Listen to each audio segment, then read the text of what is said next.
NetJoins has recommended a fit-for-purpose deployment plan that will deal with any potential threat of crime and violence in and around the voting stations.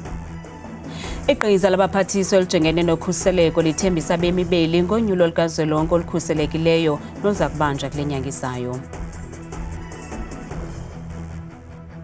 Umbutho we-ANC ne-IFP gaye inkxaso yonyulo kwiphondo laseFreystata naKwaZulu-Natal namhlanje.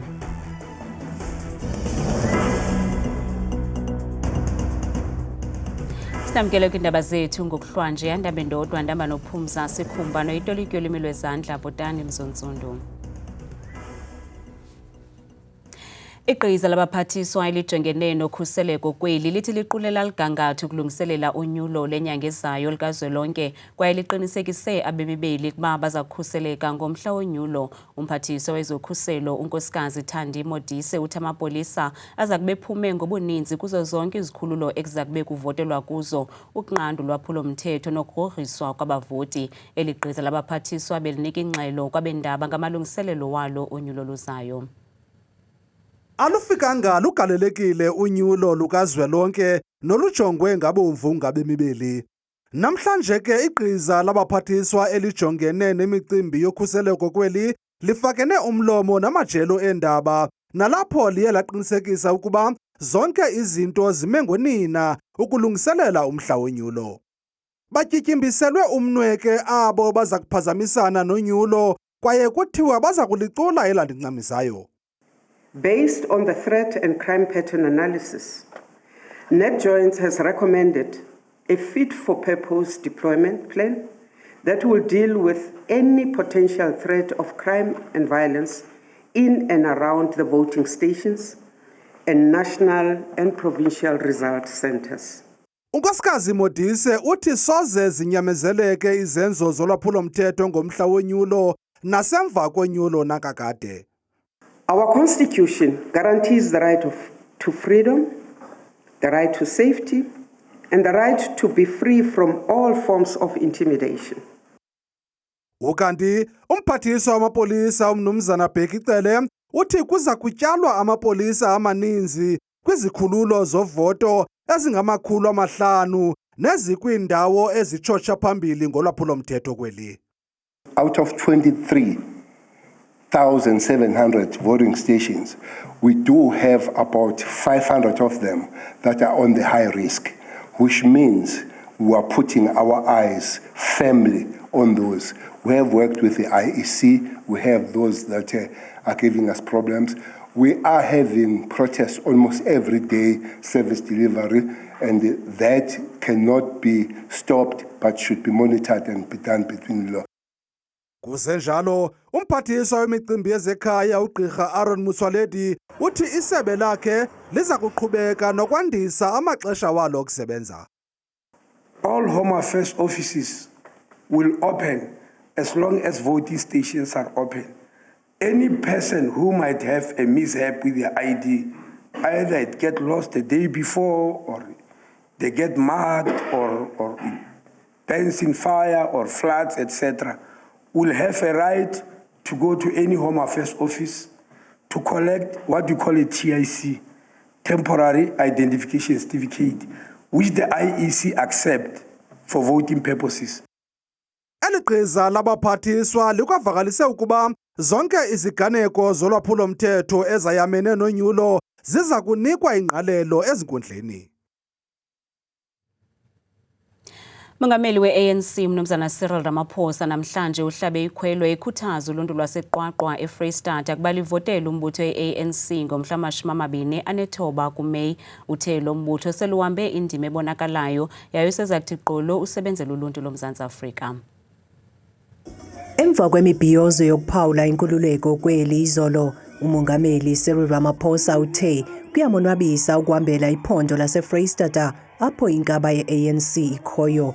Uqinisekise uluntu lwalapha ke ukuba umbutho wakhe uza kubuya noloyiso kunyulo lukazwelonke. Hore ANC itlo hlula dikhetho. Barata ka babarati. Uhlabele Mgama encoma igalelo lalowo ongasekhoyo ubawo uNelson Mandela ngokuvala izikhewu zolingano kubemibeli. Mono re ile ra etwa pele ke ntate Nelson Mandela a re ha ba president ya pele ya ANC a re ha tadima lefatshe lena a fumana hore ka nnete ho na le ho sa lekane ho nthong tse ngata a re o batla hore batho bohle ba lekane. Ukwathe lilizwe loMzantsi Afrika kuphela kwilizwekazi lonke leAfrika elifikelela kwinkonzo zoluntu nakubeni ikho imingeni efana neengxaki zamanzi neengxaki zombane kwezinye indawo. Shekulena mathata a maholo re na le ngona ke a motlakase a ke re ho jwalo le hona mona mo le dulang teng. Jwale ke re ha ke tsamaya dibakeng tse ding mafatsheng a mang e ka ba mona Afrika e ka ba dinaheng tse ding tse ka ntle ho Afrika dinaha tse ding a dina penetration ya motlakase ho tshwana le South Africa. Re tlameile re shapele mmuso wa ANC matsoho. Jwale mathata ana a re na le ngwana a motlakase a ntse aya a fela. Ukanti umongameli ukwathe bachonge izinto ezidinga ingqwalasela nabenze izibhambathiso zokuzisombulula kufana nokudala amathuba engqesho. Iqela leNkatha Freedom Party ligaye inkxaso yonyulo kwingingqi yakwaDumisa kumazantsi ephondo laKwaZulu-Natal namhlanje. Lo mbutho uthi uqinisa inzame zawo zokubuyela kulawulo loliphondo. Intswelangqesho, ukunqongophala kwamanzi nokungabikho kombane le yeminye imingeni ejamelene nabahlali bendawo yakwaDumisa. We are hoping ukuthi izinto eziningi esinenkinga zazo ogesi amanzi iemployment kuzoshintsha and sineshoyo ukuthi after 29 sizowina lomkhandlu and uMphemba he's going to be our premier. Umgqatso wokuba inkulu baphathiswa kwelaphondo nokwangusihlalo we-IFP KwaZulu-Natal umnomzana uThami Ntuli uthi lo mbutho unesisombululo sale mingeni. That will be ensuring that all the graduates they are subjected to the internship. We are the ones who will be ensuring that we speak to the private sector, we speak to the local government and the government departments to ensure that they absorb all those who will be looking for the jobs, and also ensuring at the same time that the economy will be working to actually provide opportunities for our youth so as to inspire hope about tomorrow. uNtuli uthi ukunikezelwa komhlaba simahla ebantwini, ukwandisa izibhedlele, ukwakha amathala encwadi ezikolweni, ukuxhasa usomashishini abasakhasayo zizinto abaza kuzenza bengulombutho.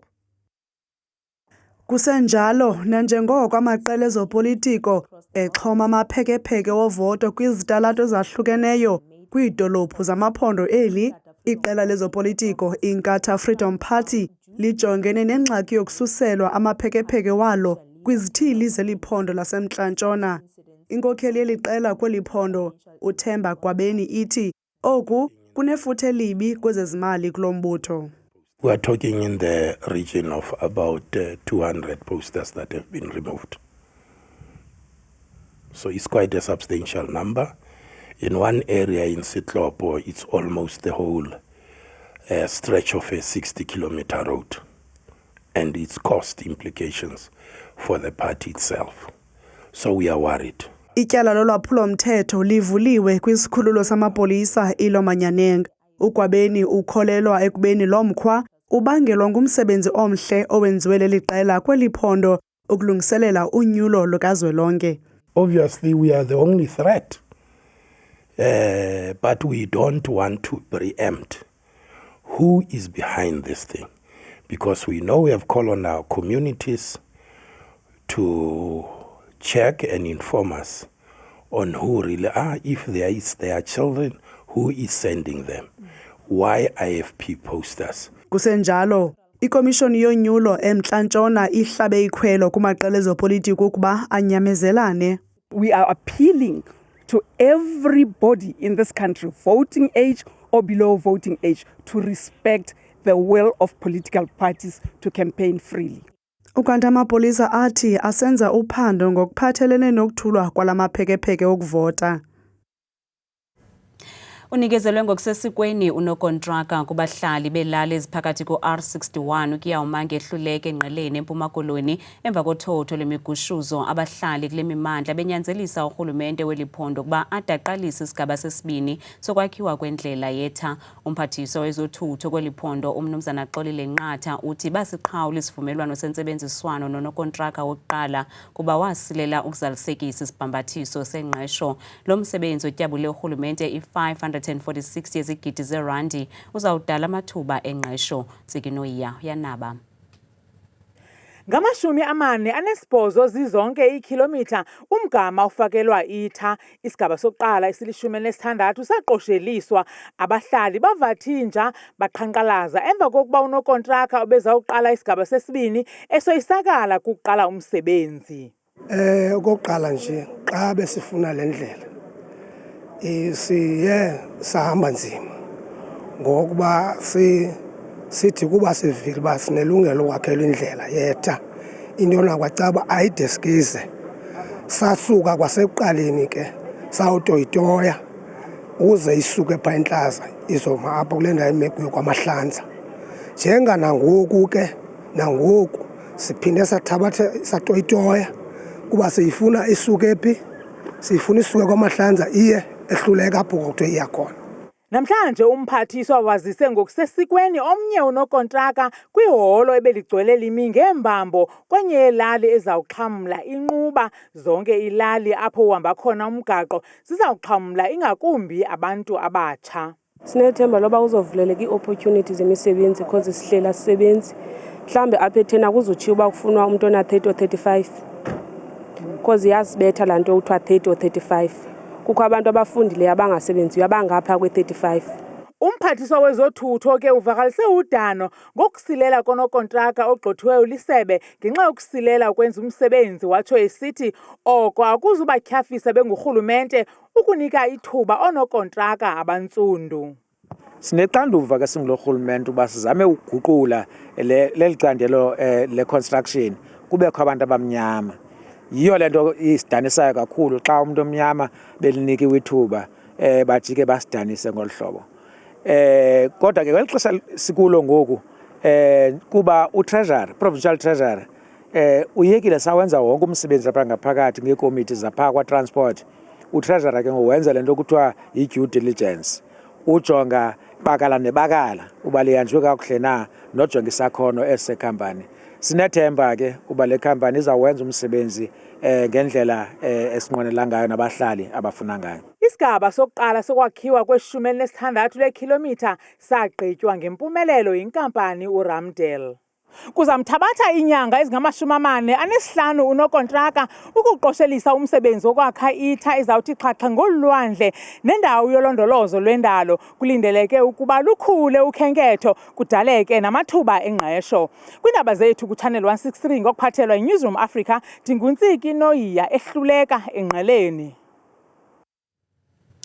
Lungene kusuku lwesithathu kwayimbo labaqhubi benkampani iBolt, iUber neInDrive kwisikhululo senqwelomoya eKapa. Abaqhubi bakhalazela ingxaki yokuqalathelana kwiindawo zokumisa izithuthi zabo kwisikhululo senqwelomoya sesisixeko kwakunye nokunyuka kwexabiso lamafutha neminye imingeni abajongene nayo. Le yindibano yabaqhubi bezithuthi zeBolt, iUber kunye neInDrive. Baqhankqalazela iimeko ezingentlanga kwaphela nabasebenza phantsi kwazo. Emva kwexesha elide bevakalisa ukungaxoli bengathathelwa ngqalelo, bagqibe ekubeni babeke phantsi izixhobo baqhankqalaze bekhalazela imicelimngeni emininzi nequka kuyo ukugxalathelana kwiindawo zokuthatha abakhweli kwisikhululo senqwelomoya, ukwenyuka kwamaxabiso amafutha kunye nokhuseleko.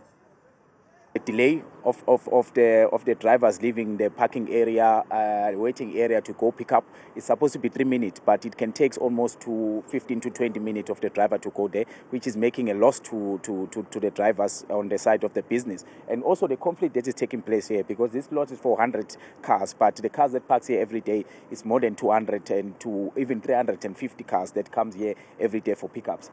bemingamxhelomnye aba baqhubi kweli phulo kuba imiphumela yokuqhubeka kwesi simo ingadala ingxabano phakathi kwabo ibeke ubomi babakhweli esichengeni. I'm with the association to stand and to get what is right for us drivers. The partners is not doing what they're supposed to do. They get their target every week. They're happy. But the drivers out there must slave. I call this slavery. So I'm here to protest. I'm here to get what we really need. Sele ikusuku lwesithathu luqhuba oluqhankqalazo kwaye aba baqhubi bathi ababuyi ngamva dezimanyelwe izikhalazo zabo. Masiphosa amehlo kwimozulu siyiphathelwa ngithabile Makhaphela.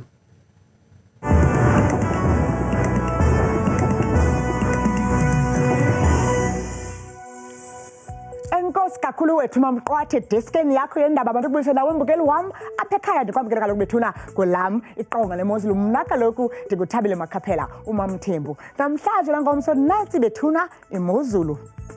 Mbukeli wam ekhaya siyesivule kaloku kuthiwa umfanekiso wokuqanqa ophawula kaloku ukunetha kwemvula ukutshisa kwelanga nemimoya nje ebhudla kakhulu apha eMzantsi Afrika. Umzekelo kaloku kwimpuma nje apha eMzantsi phaya kumbindi eMzantsi Afrika evele kwasekuseni phaya kube bubanda ngaye kaloku la 10 degrees kanti balivale futhi usuku lwabo ngamafu nje ka-27 degrees phaa kumazantsi futhi apha eGauteng koVereeniging neziphalo kwasekuseni futhi phaya bevuka ngo-11 degrees amaqondo wakho phantsi naphezulu sivule mbukeli phaa futhi kusempuma koloni njengaphaa korhafu futhi kwimpuma yeliphondo phaya ekuseni kube bubanda kancinane nje ngo-15 degrees kuyatshisa phaya ebusuku nakurhatya kakufuthi ke bukeli ngo-28 degrees. Nantsi bethe kaloku imozulu apha eFree State kwincam yelo mZantsi Afrika njengaphaa kumazantsi aliphondo kuyabanda eBloemfontein phaya ngaso kaloku sasithoba phaya ekuseni futhi bevela kabantu futhi lasibukeli kuyatshisa kakhulu ngamashumi nje akhatshwe sisithandathu. Zebeja nje phaya ephondweni entshona koloni indawo ezifana phaa koFred Alex phaa kusebele kakhulu futhi ngamashumi nje mbukeli anesixhenxe phaa futhi koWorcester kwasekuseni kuyabanda ngaye kaloku la 12 degrees. Ithi imozulu phaya ephondo laseNorthern Cape ngomso koKurumane neziphaluka kuye kaloku futhi mhle la 11 degrees bahambe nayo ke mindabo futhi beyivala beyisonga ngamafu nje ka-25 degrees. Kanti ke mbukeli wam ekhaya nalo kaloku iphondo lethu liseNorthwest phaya ngomso futhi kwasekuseni eRustenburg ngesibhozo esibandayo baluso busuku mbukeli ke kamandi futhi phaa kuyatshisa ebusuku ngamashumi nje azakhatshwe sesasihlanu. Kanti bona ngomso bethe nje kaloku apha eGauteng amazantsi umzekelo phaya eSprings kwasekuseni futhi bevuka kaloku ngaye futhi la 11 degrees bayivala iminabo futhi kube bubanda phaa ngorhatya lwangomso ngo-22 degrees. Mbukeli wam apha ekhaya yethe nje imozulu phaa kumantla apha eMzantsi kuseLimpopo ePolokwane ekuseni kuyabanda ngo-8 degrees kube butshisa phaa xa behamba neminabo futhi beyisonga amanti futhi ngamashumi nje mbukeli azakhatshwe kaloku seso sithathu. Xa sisahla ngeli phondo lilandela kuphaa kaloku futhi empumalanga indawo ezikwincam yeliphondo phaya kuyabanda ekuseni eMalahleni ngo-8 degrees bayisonge beyivale imini kwakhona bukeli futhi ngo-23 degrees. Xa siyivala nathi sisonge imozulu futhi kwaphaa kaloku KwaZulu Natal amazantsi eKokstad ekuseni kuyabanda phaya futhi ngo-7 degrees ebusuku ku-27 kanti phaa koPietermaritzburg ekuseni futhi ku-13 degrees. Itsho kaloku imeko apha kwam umnukoza nditshela kangaka xesha limlowule.